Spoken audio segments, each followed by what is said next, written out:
Hey everyone, this is Dr. Steve Orma, and today I'm going to talk about, we're going to continue with our series about how to overcome insomnia, and today we're going to cover weeks 4 and 5.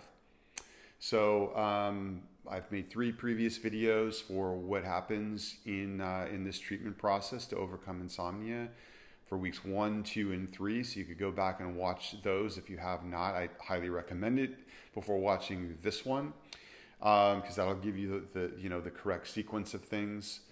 But basically, so far what we've covered is week 1, which is where you're going to start to track your sleep data using a sleep log and track some really key numbers and get a baseline measure of your sleep.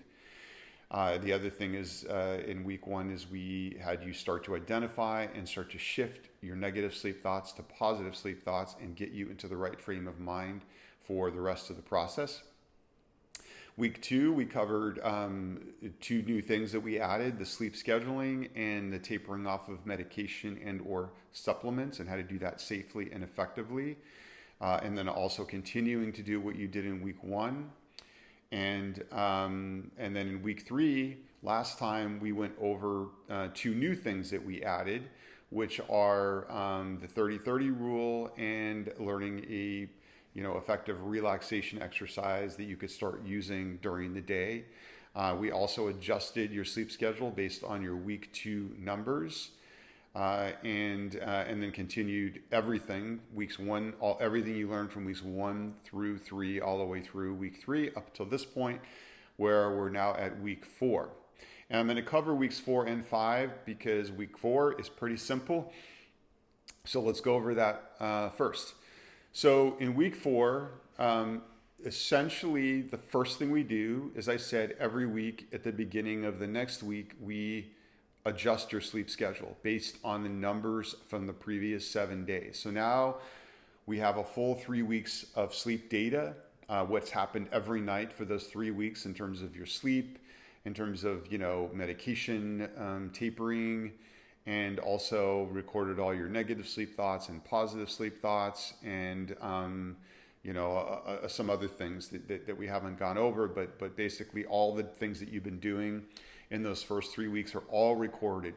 But what we do each week is we just look at the last 7 days of data. That's the most recent. That tells us where your sleep is currently at, and we look at the key numbers, and then based on that we reset your sleep schedule for week 4. Because we always want your sleep schedule to match and fit perfectly to where your sleep is currently as it progresses, as it changes over time as you go through this process. So that's really the only thing that we do in week 4. We do not add anything new. There's no new skills. There's no new nothing in week 4. All you do is readjust and reset your sleep schedule based on your numbers from the previous week, and then you continue doing everything you've been doing that I just summarized week 1 through 3. Now, why do we do this? Now, this is a normal part of this process because there's essentially a break between weeks 3 and 5 where we're not adding anything.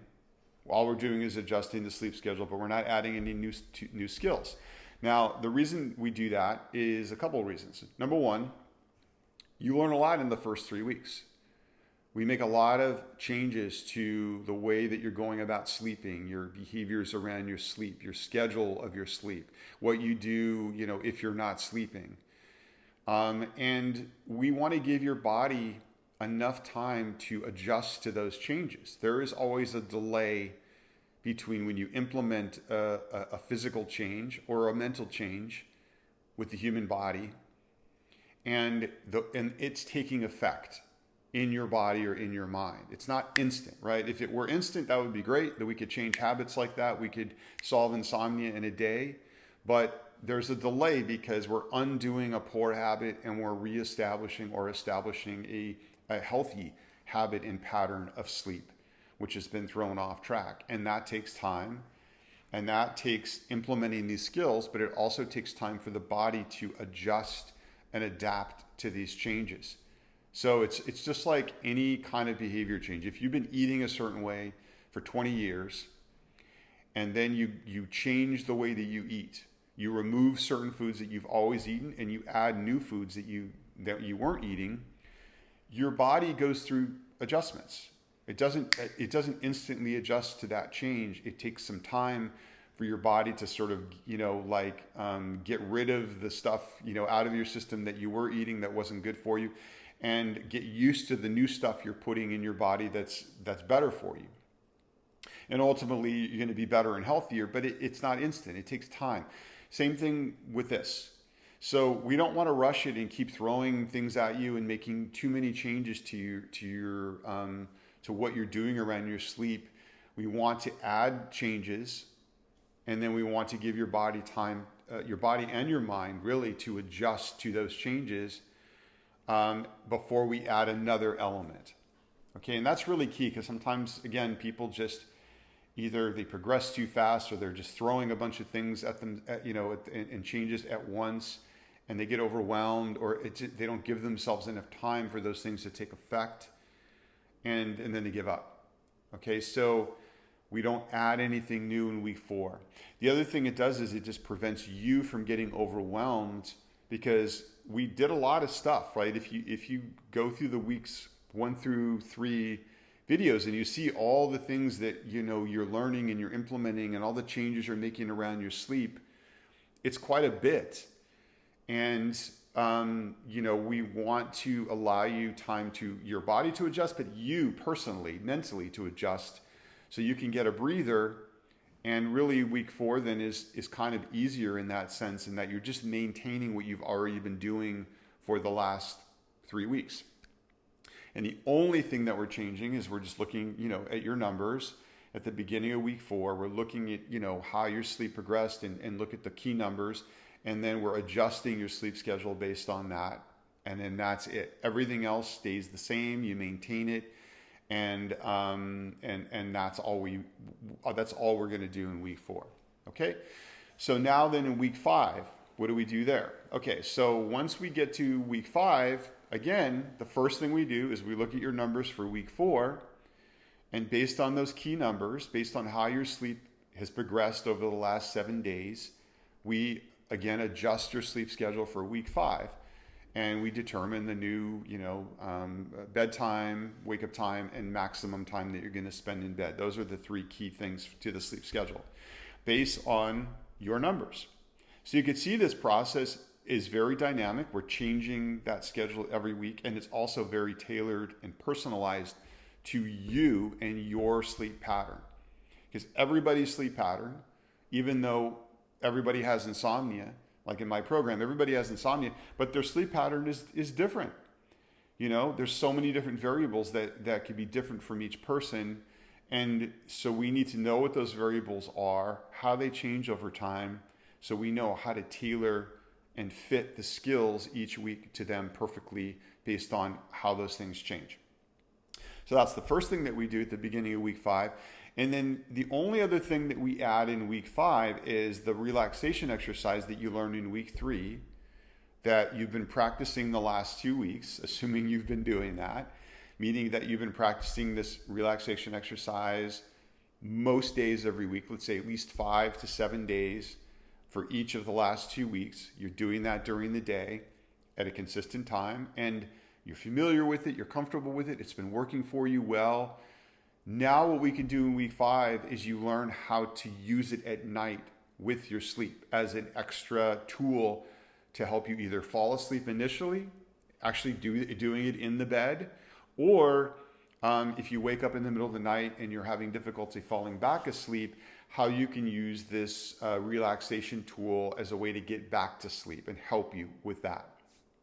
Okay, so that's the main new thing that you're learning in week 5 is how to use this relaxation exercise that you learned in week 3 that you've been using and practicing during the day to help manage stress and kind of get familiar and comfortable with it, that now you can start using it at night to help you fall asleep or go back to sleep more effectively as just an added tool to what all the things that you have already learned. Okay, and that's it. That's all we do in week 5. So you could see that, as I said last time, a large bulk, like the biggest part of like the skills and the key tools of this process you learn in the first few weeks. And then those are sustained all the way until, we get you past insomnia completely and back to like a good healthy pattern of sleep. And then all we're doing after that 3 weeks is either we're not doing anything, like in week 4, we're just adjusting your sleep schedule. But mainly what we're doing is maintaining and sustaining everything and then adjusting each week. And then we're going to add a few things moving forward, starting in week 5.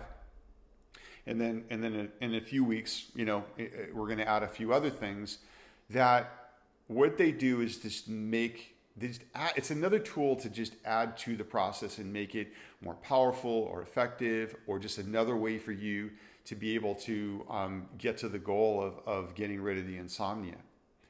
And so really after you get through week 3, you've gotten through the hardest part in terms of the skills and the adjustments. And then you're sustaining that. And we're also tapering down the medication as well at the same time, all the way through this process, or supplements. So again, we're doing all these multifaceted things, but once we get to week 5, we're not adding a whole lot to the sleep. And then we're focused more on just continuing to implement everything as effectively as possible with the right frame of mind that I talked about last week, where you're thinking about it and managing your mindset in the right way, and sustaining it and sticking with everything as your sleep is improving and progressing. Another thing that we're doing is we're troubleshooting. Okay, so we're adding in week 5 is shifting the relaxation to being able to use it at night when you're actually, with your sleep. But then if there's any challenges come up along the way, which they always do, with anything, with the medication, with practicing 30-30, then we troubleshoot and we find out, okay, what are the challenges that you're having in implementing the skills? Or what are the challenges you're having with your mindset? And then what I do is I help my clients out a lot with this, because the trick at this point is sticking with the process and sticking with it long enough to actually get past the insomnia and get the result that you want. Because at this point, where it goes awry, this is assuming people they've learned these skills effectively, they're being guided if they're seeing someone, or they're going through and doing all this correctly. The only thing that can stop the person now is if they give up or they get discouraged. That's the mindset part of it. And so really a lot of it at this point is sustaining it and staying in the right mind frame, and then troubleshooting any challenges or issues or problems or seeming problems that come up as you're going through the process. So I mentioned this, I think in a previous video, that I provide a lot of support to my clients, because one of the main things that is missing from sort of a generic CBTI, the way this process is done, is support. Normally, you meet with someone once a week for 50 minutes or something, or an hour, and you learn everything. And then they say, okay, good, go do it. And then you're on your own for that whole week. But if challenges come up, if questions come up, if problems arise, you're kind of,